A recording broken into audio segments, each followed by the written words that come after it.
નમસ્કાર. ઇતિહાસમાં અમુક નામો એવા હોય છે જેની સાથે હંમેશા વિવાદ જોડાયેલો રહે છે. એવું જ એક નામ છે છઠ્ઠા મુગલ શહેનશાહ ઔરંગઝેબનો. તો ચાલો આજે એના જટિલ જીવન અને વારસાને સમજવાની કોશિશ કરીએ. ઔરંગઝેબની વાત કરીએ તો એના વ્યક્તિત્વના બે તદ્દન અલગ ચહેરા સામે આવે છે.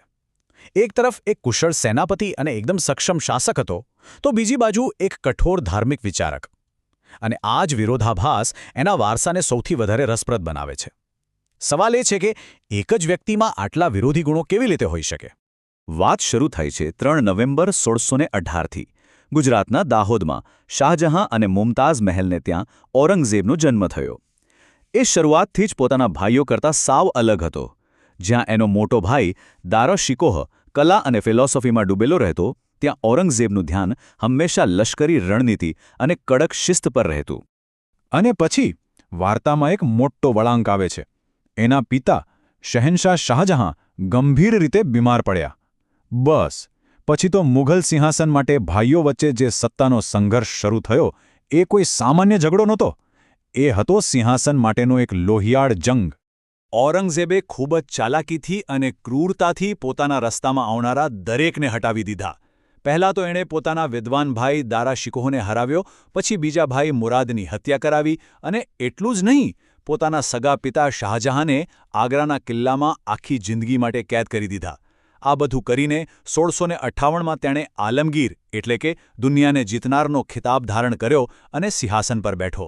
હવે જ્યારે ઔરંગઝેબ સત્તા પર આવ્યો ત્યારે એના શાસનમાં એક બહુ જ મોટો અને વિચિત્ર વિરોધાભાસ દેખાયો. એના અંગત જીવન અને એની જાહેર નીતિઓ વચ્ચે જમીન આસમાનનો ફરક હતો.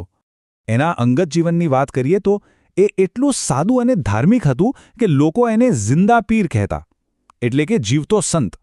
આ ખિતાબ એની જીવનશૈલીને બરાબર બતાવે છે. શું કોઈ માની શકે કે એક શહેનશાહ પોતાના અંગત ખર્ચ માટે શાહી ખજાનામાંથી ₹1 પણ ન લે? ઔરંગઝેબ એવો જ હતો. એ કુરાનની નકલો લખીને અને ટોપીઓ સીવીને પોતાનું ગુજરાન ચલાવતો. એની આ સાદગી બીજા મુગલ બાદશાહોની શાનો શૌકતથી એકદમ અલગ હતી. પણ આ તો સિક્કાની એક બાજુ હતી.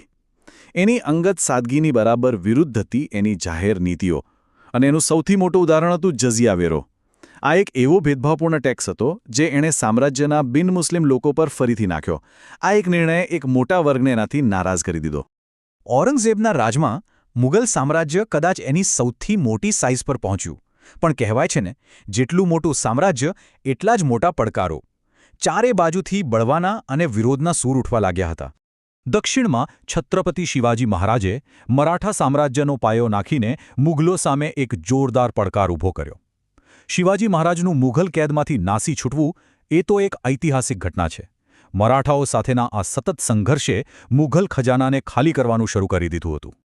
વાત અહીં અટકતી નથી. એની કડક ધાર્મિક નીતિઓના પરિણામ પણ ગંભીર આવ્યા. 9મા શીખ ગુરુ તેગ બહાદુરજીની હત્યા અને જઝિયા વેરા જેવી નીતિઓથી નારાજ થઈને શીખો, રાજપૂતો અને જાટ જેવા શક્તિશાળી સમુદાયોએ પણ સામ્રાજ્ય સામે બળવો કર્યો. એના શાસનનો છેલ્લો અને સૌથી વિનાશક તબક્કો હતો દક્ષિણ ભારતને જીતવાનું એનું ઝનૂન. એનું આખું ધ્યાન માત્ર એક જ જગ્યાએ કેન્દ્રિત થઈ ગયું હતું: દખ્ખણ. 25 વર્ષ!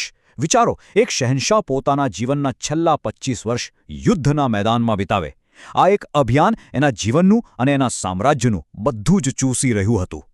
અને સૌથી મોટી વાત તો એ છે કે ઔરંગઝેબ પોતે આ યુદ્ધની ભયાનકતાને સમજતો હતો. એણે પોતે જ દક્ષિણના આ ક્યારેય ન પૂરા થતા યુદ્ધને નાસૂર કહ્યો હતો.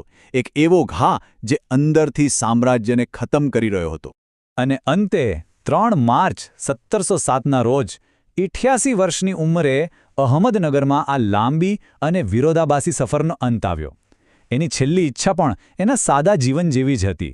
એને દૌલતાબાદમાં એકદમ સાદી અને ખુલ્લી કબરમાં દફનાવવામાં આવ્યો. તો આટલું બધું જોયા પછી સવાલ એ થાય કે ઔરંગઝેબ પાછળ કેવો વારસો છોડી ગયો?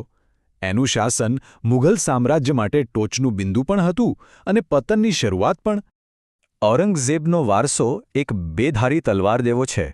એક તરફ એ એક શક્તિશાળી, શિસ્તબદ્ધ શાસક હતો જેણે સામ્રાજ્યને એની ચરમસીમાએ પહોંચાડ્યું. તો બીજી તરફ એની ધાર્મિક કટ્ટરતા અને ભેદભાવભરી નીતિઓએ સામ્રાજ્યના પાયા જ મચાવી નાખ્યા. એટલા નબળા કરી દીધા કે એના મૃત્યુ પછી મુગલ સામ્રાજ્ય પત્તાના મહેલની જેમ તૂટી પડ્યું. અને આ બધી વાત આપણને એક બહુ મોટા અને ગંભીર સવાલ પર લાવીને ઊભી રાખે છે.